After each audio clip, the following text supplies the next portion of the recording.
Frumoși mei gemeni, bine ați venit, dragilor! Astăzi facem etalarea pentru luna octombrie, etalare generală, valabilă pentru toți cei care aveți soare, lună, ascendent sau Venus în gemeni. Vom scoate două cărți în plus, ca întotdeauna, și vom vedea care este provocarea și surpriza lunii pentru voi. Hai să vedem! Vine iarna, dragii mei, vine toamna deocamdată, dar la noi deja am trecut de la mânecă scurtă la jachete, nu știu cum se zice în românește, în fine, la gecuțe, de-alea mai subțirele. Avem energia ta 7 de cupe în această lună, o energie de, hai să o numim, dacă vrei, ceață, atenție. Unii dintre voi poate sunteți confuzi, poate sunteți într-un moment în care trebuie să faceți o alegere și sunteți în acea ceață în care zici ok, și eu care e cea mai bună cale pentru mine, care e cel mai bun obiect de aici, da, pentru mine. E o stare de incertitudine, este o stare de iluzie, poate fi o păcăleală, atenție, da. Hai să vedem despre ce este vorba. Există aici o energie ciudată pentru gemeni. Situația, as de spade. Aș spune că situația e destul de clară, ca și cum tu știi. În luna octombrie ai puterea să vezi lucrurile așa cum se arată ele. Faptul că tu, starea ta sau energia ta este una de incertitudine sau de ceață sau de visare, ar putea să influențeze rezultatele acestei realități care ți se arată. Hai să vedem la ce se referă. Asul de spade întotdeauna vine cu rezolvarea unor probleme. 8 de monede. Și din nou asul de spade, dragii mei. Ca voi să rezolvați ce aveți de rezolvat, trebuie să depuneți eforturi. Aici mesajul este foarte clar. Nu poți să stai în ceață sau în umbră sau în, habar n-am, într-o telenovelă mentală și să te faci că nu vezi că tu ai de depus niște eforturi. Tot ceea ce tu ai nevoie să soluționezi și poate ai amânat, aici ca și cum luna octombrie ți se spune, nu mai poți să dai bir cu fugiții și să te faci că nu vezi, nu mai poți să stai în ceață să nu iei o decizie, nu mai poți să stai fără să pui punctul pe i. Ți se va arăta munca, efortul pe care tu trebuie să-l depui. E ca și cum trebuie să te miști din loc. Ok. În mintea ta. 10 de spade în mintea ta ne arată faptul că nu ți este confortabil. Aș spune să faci aceste eforturi sau nu ți este confortabil să tai ceva, să renunți la ceva, să pui punctul pe i. Nu ți este... Preferi să nu pui punctul pe i. E ceva ce nu spui, probabil. E ceva ce nu accepti, e ceva ce nu... ceva ce amâni să rezolvi. Însă, starea ta mentală este una de anxietate, de suferință, de dezamăgire, de ca și cum totul în jurul meu mă dezamăgește. Nimic nu este conform imaginației mele. Atenție, este energie foarte periculoasă asta, a 7-lui de cupe. Neptun, dragii mei, poate că vă influențează foarte tare în viața voastră. Pentru mine 7 de cupe energia lui Neptun, ăla care ne bagă într-o visare de aia de telenovele și o luăm pe ulei și preferăm să ne îmbătăm ca să uităm. Și ce să vezi? Că nu uiți. Sau dacă uiți pe moment, că după aia ți-aduci aminte. Sau vezi de fapt realitatea și cazi din nou și din nou în același cerc. Mare atenție la acest 7 de cupe, dragii mei. Hai să vedem ce se întâmplă cu starea asta ta mentală foarte dureroasă. 7 de bâte, 3 de bâte și 9 de cupe. Acum, pentru unii dintre voi starea asta de anxietate sau de dezamăgire, de fatalitate, da, din punct de vedere mental, cu 10 sale de spade, are legătură cu anumite lucruri care nu se întâmplă așa cum vrei tu. Da? E ca și cum, ok, viața spune, Doamne, mai geamănule, tu vezi că ce vrei tu poate e iluzoriu. Depune niște eforturi să vezi, să cași ochii și să vezi că de fapt e o telenovelă, ce vrei tu. Tu ce-ți dorești aici? Avem 9 de cupe care e dorința noastră. Ca pe viitor să depășești, da, o situație dureroasă. Acum eu nu știu dacă e vorba neapărat despre o deziluzie, dacă e vorba despre anumite lucruri pe care tu le-ai făcut și de care din care ai extras de fapt suferință, nu neapărat sentimente de vinovăție, este vorba despre mă simt mort, da, cumva, sau m-a răpus această suferință prin care am trecut. Eu mă așteptam, da, mă așteptam să mă vindec. Însă ce să vezi ca să mă vindec? Trebuie să depun eforturi. Nu pot să stau aici plângăcios și să zic, aoleu, viața asta ce grea e, sau lumea asta ce rea e, sau habar n-am. Nu pot să fac lucrurile astea. Aici e vorba despre a acționa eu, de a mă ridica de la pământ, de acolo de unde sunt. Dorința există, însă ce în același timp durerea te limitează, pentru că e ca și cum tu nu înțelegi. E ca și cum aici s-a șters din creierul tău, din memoria ta conștientă, acea atitudine de ok, ce nu m-a omorât m-a făcut mai puternic. Exces te limitează. Durerea te limitează în același timp. Mie vine să spun aici cu 3 de bâte, l-am mai interpretat în anumite,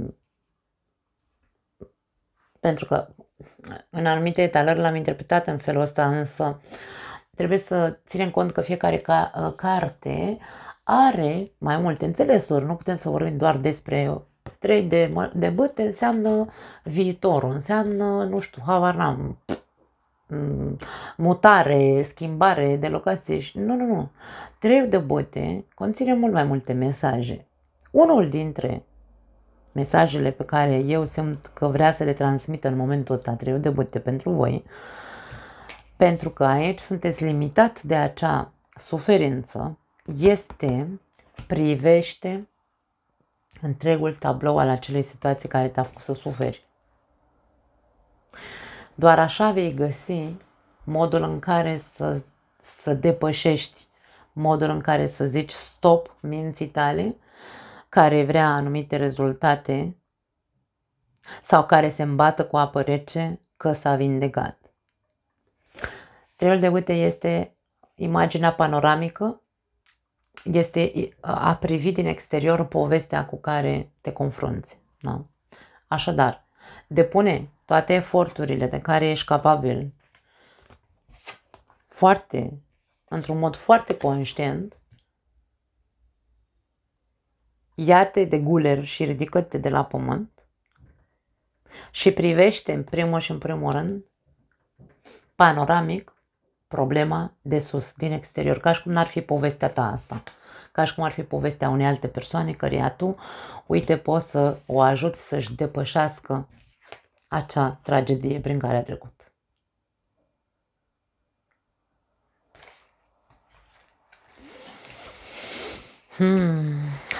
Șapte de monede când cade pe partea noastrstră conștientă, cum este în cazul vostru aici, sunt propriile noastre limitări mentale. Da? Adică noi ne spunem povestea și zicem nu o să reușesc să ies de aici niciodată. Și normal, creierul nostru crede. Așadar, schimbă modul în care pui accent pe nu. Pe nu pot să mă ridic, nu o să-mi revin niciodată, nu știu. viața nu merită trăită, habar n-am, fiecare își spune orice, poate să ne spună acel 10 de spade. Însă de pe ce poziție o spui, asta e cel mai important. Energia asta aici, pe mine mă face să cred că o faci dintr-o, tot ceea ce spui este dintr-o poziție de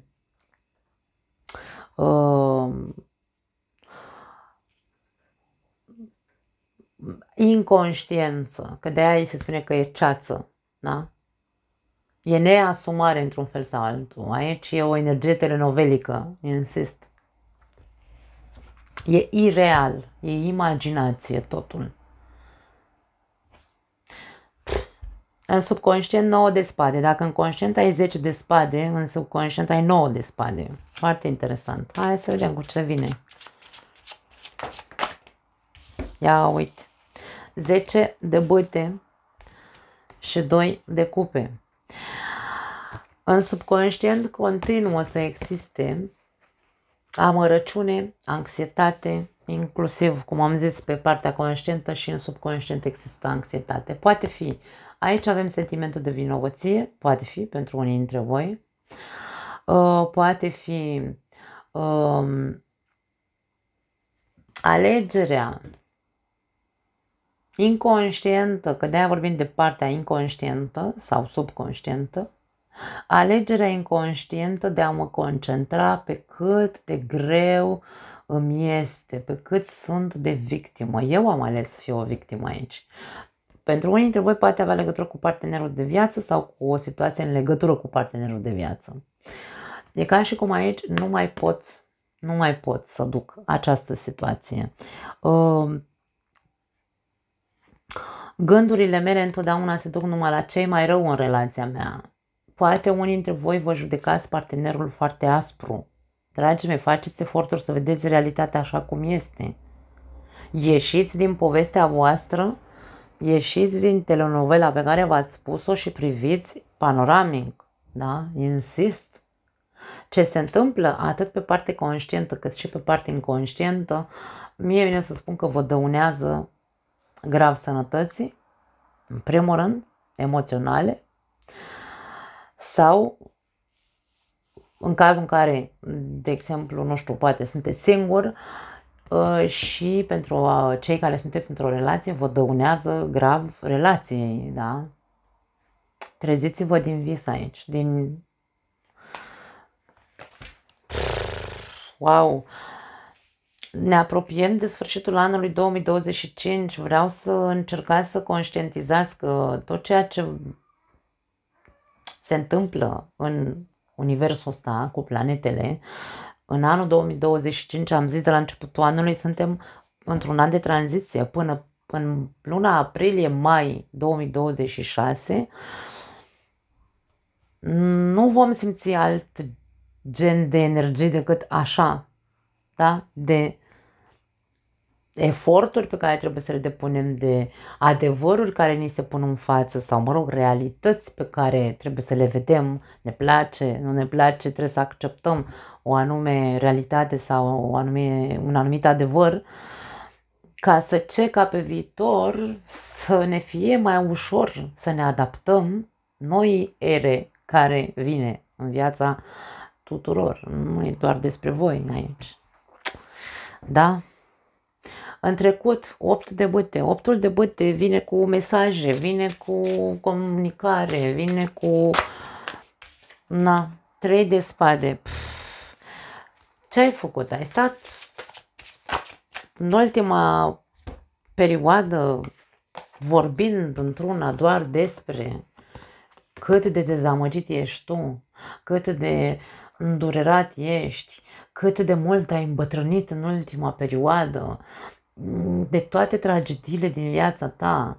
Ai scris pe vloguri, nu știu, comentarii pe internet, habar n-am ce să zic. Ai ascultat numai muzică de jale, te-ai izolat. Dragii mei, începe să mi se ridice pielea pe mine. Aici cineva, nu știu cu cine m-am conectat sau, mă rog, acu e povestea asta, însă aici vorbim despre a mă alimenta și retroalimenta sau realimenta cu cum am zis mai devreme, o iau pe ulei, nu neapărat că vorbim despre alcool, aici tu te poți îmbăta cu orice, da? Cu ceea ce îți spui ție, cu ceea ce spui către exterior. Te duci în văgăuna ta, eremitul, da? Te duci în văgăuna ta și stai acolo și plângi cu vorbe, alimentând în continuu această ceață. Avem semne de depresie. Atât 9 de spade cât și 10 de spade sunt cărți de depresie din aia profundă. Profundă și probabil veche, da? Pentru că avem 3 de spade în trecut. Care dacă nu se conștientizează, da? Nu se conștientizează, pentru că aici, după cum am zis, mă îmbăt cu apă rece, e posibil să ajungă mult mai, nu știu, mai profund decât este, nu cred, însă îți va fi mult mai greu să te detașezi, îți va fi mult mai greu să te detașezi de poveste, de partener, în cazul în care despre ele vorba aici. Trebuie să avansezi aici și ca și cum nu mai pot susține această depresie, nu mai pot susține această tragedie, nu mai pot susține această critică, de ce nu? Trebuie să faci eforturi, dar eforturi reale să ieși de acolo.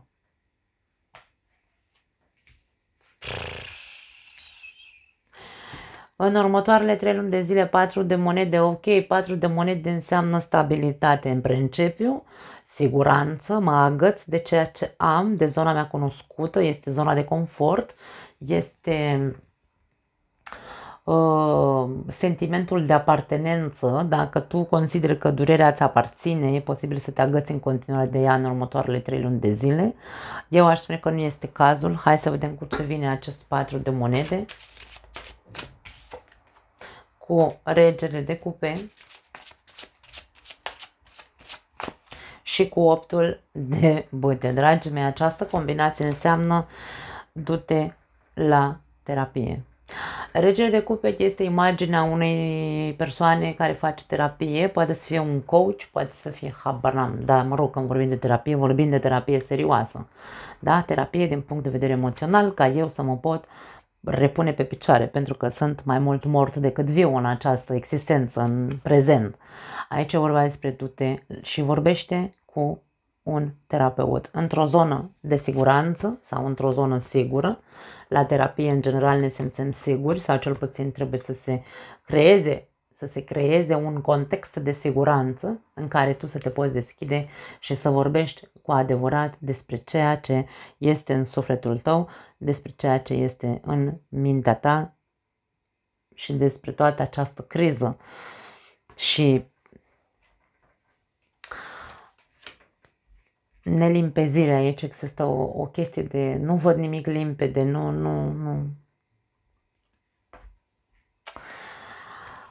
În cazul în care nu vorbim de atât de tragică situația pentru alții dintre voi și mai ales pentru cei care aveți o relație, relațiile, partenerii din această relație trebuie să conștientizeze că o relație nu își rezolvă problemele dacă nu se comunică, doiași avem aici, da, de spade, dacă nu se pune punctul pe i, dacă nu se fac eforturi sau se depun eforturi de ambele părți. O relație n-are cum să evolueze, n-are cum să repare, n-are cum să treacă peste anumite lucruri care s-au întâmplat în trecut și din ce vedem s-au întâmplat lucruri în trecutul relației voastre. În loc să stăm să criticăm, pentru că cu asul de spade, poate primele eforturi pe care le facem este să arătăm cu degetul către celălalt și să zicem din cauza ta, tu n-ai fost, tu ai făcut, tu n-ai făcut și așa mai departe. Aici, invitația pentru voi este, în loc să târăști relația după tine sau să te târăști în această relație, unde a existat iubire și afinitate între voi doi, treziți-vă, dragi mei, preferați să o, nu știu, să aveți coșmaruri, da? Decât să vă detașați de târâiala asta în relație. Insist să spun că aici e vorba despre comunicare. Unii dintre voi în trecut ați căutat să vorbiți despre ce vă îndurera, dar nu cred că ați făcut-o într-o manieră sănătoasă. Ați făcut-o într-o manieră foarte, hai să numim așa, rece, austeră. Aici avem imaginea eremitului, se vede foarte clar în imagine și în cursul de tarot pe care l-am pe acest canal, am explicat foarte bine această carte. Această carte este gri, nu are niciun fel de, în afară de bățul ăla galben și lumina din acest ferinar, nu există o altă culoare. Imaginea de fundal este una gri verzuie, să zicem așa, ca și cum ar fi o noapte de iarnă. Aici avem zăpadă, această persoană îmbrăcată în haine ca și cum de-astea de pusnic, da? Imaginea este una rece, este una de căutare de soluții, însă într-o singură manieră și lent, foarte lent, da? Aici e vorba despre, ok, dacă în trecut ați preferat să vă izolați și să spuneți anumite lucruri, da? Opte bâte. Lucrurile pe care le-ați spus poate au rănit mai mult decât să repare ceva. Și de aia în următoarele 3 luni de zile vi se spune, deschideți-vă. 4 de monede în același timp, vedem această imagine, este o persoană cu o monedă strânsă, cu mai multe monede, cu toate cele 4 monede strânse la piept, care le, ca și cum, nu, ceea ce simt păstrez pentru mine, nu mai vreau să vorbesc, da? Pe când aici se cere contrariu. Deschideți sufletul și să punem mâna și vorbește cu adevărat despre ceea ce tu ai acumulat, e cartea acumulării, da? Vorbește despre ceea ce tu ai acumulat, dar într-un mod compasiv, din suflet, să se vadă, ca celălalt să înțeleagă cu adevărat ce te doare. Nu mă așez pe poziție, da? Pe poziție de victimă. Dacă vreau ca viitorul meu în această relație să fie altul, nu pot să mă așez pe poziție de victimă sau să mă agăț de acele lucruri care s-au întâmplat în trecutul nostru. Nu. Sunt aici ca să vorbesc, ca să rezolvăm lucrurile. Nu sunt aici doar ca să acuz. Sunt aici ca să spun ce am de spus și să te ascult pe tine. Spune-mi ce ai de spus. Și să vedem cum rezolvăm, pentru că și ăștia doi zic că în luna octombrie, dacă se depun eforturi, se rezolvă lucrurile între voi. Sau, mă rog, în viața voastră. Da, provocarea, 3 de cupe. Poate ești provocat să fii mai vesel, pentru că aici e prea multă durere și tristețe. Ești provocat să fii mai optimist. Wow, moartea, să îngropi odată trecutul. E aici ca și cum doi morții cu morții, vii cu vii. Acum, nu știu dacă se referă neapărat la un mort, vorbind fizic, da, că a murit cineva, sau, mă rog, un partener, dacă s-a întâmplat asta, îmi pare rău, dragii mei, dar vorbim despre, ok, prea mult timp de când ești acolo. Aici e vorba despre, ok, ești provocat să fii mai optimist, mai vesel, mai sociabil, caută să te întorci înapoi în sunul prietenilor sau în societate, nu neapărat în sânul prietenilor. Ieși pe stradă la lumina zilei. Și de aia spun morții cu morții, vii cu vii. Și cealaltă carte e 9 de monede. E vorba despre a te reconstrui. Da. Trebuie să găsești în tine puterea, forța să te ridici și să renaști. Aici vorba despre o renaștere. E doar pentru cei care, într-adevăr, fac efortul să iasă din propria poveste și să privească de sus. Și să-și dea propriul sfat ca și cum i l-ar da unui prieten. Surpriza. 6 de monede. Ce să vezi? Surpriză, surpriză, se vor așeza lucrurile în viața ta. Surpriză, surpriză, vezi că este vorba despre reciprocitate. Viața de cuplu, da? 8 de cupe. Surpriză, surpriză, vei vedea că nu este corect să întorci spatele și să nu îți asumi. Să nu-ți asumi viața, să nu-ți asumi o altă relație, în cazul celor singuri mă refer, să nu-ți asumi viața de cuplu așa cum este ea și cu ce implică o relație de cuplu, da? Adică o relație de cuplu, mereu spun același lucru, implică reciprocitate. Ambele persoane trebuie să facă, dragii mei, 50-50. Eu îmi fac munca mea, tu îți faci munca ta. Este lege universală în ceea ce privește relațiile. Dacă n-ai cu cine, te duci, divorțezi, pleci, îți cauți pe altcineva. Aici nu mai intrăm în amănunte că știm despre ce e vorba. Surpriza este că lucrurile se vor așeza în momentul în care, bineînțeles, aici sunt niște sfaturi și nu vei mai da bir cu fugiții, ci îți vei asuma, îți convine, nu-ți convine, pentru că aici regele de spade este singurul rege care are spada înclinată și spada înclinată, așa cum am zis în cursul meu de tarot, este defensivă sau reprezintă defensivă. În loc să fiu în defensivă, în tot ceea ce mi se spune în legătură cu relația mea, în legătură cu partenerul meu sau în legătură cu, nu știu, ce mi s-a întâmplat mie în relația mea, prefer să plec. Mie nu-mi place, nu mi-aduce nicio satisfacție să stau eu aici la taclale și să recunosc că, Doamne, și eu trebuie să fac ca balanța să fie dreaptă. Cam asta este surpriza. Lucrurile se vor așeza pentru cei care, într-adevăr, nu vor mai fi pe defensivă, ce vor contribui cu adevărat pentru bunăstarea lor emoțională și pentru echilibrarea lor emoțională și pentru, bineînțeles, echilibrarea relației.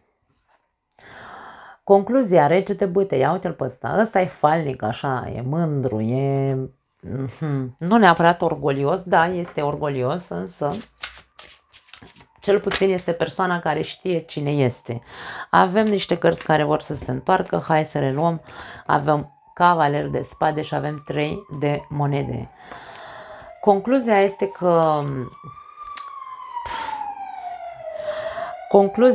că energia arată ca fiind una de orgoliu și mândrie, să spunem așa.